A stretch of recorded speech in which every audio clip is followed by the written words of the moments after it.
All right, so square roots. How do you get rid of a square root?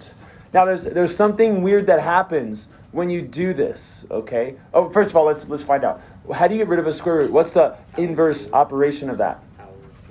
A power of 2, okay? It's the opposite of square root is a power of 2. Opposite of square root is squared. And so when you square it, then the square root goes away. It gets canceled out. So now we have 3x minus 5 equals 16. Now, but here's the tricky part. Oh, it's tricky-wicky.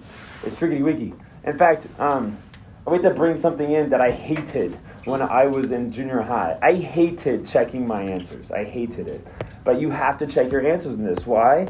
This is a stretch. We're getting into theory here, guys. If I have two numbers that equal each other and I end up squaring both sides, I can say that a squared will equal b squared. It will always happen. It will always be true.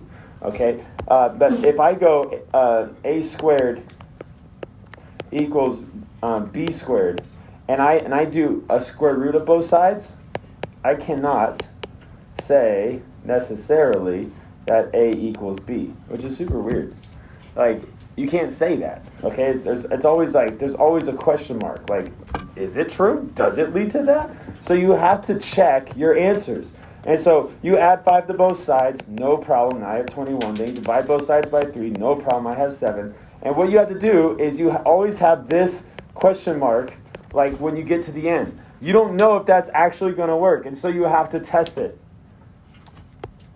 And you want to know why? 4 equals 4. Well, I already kind of told you up here.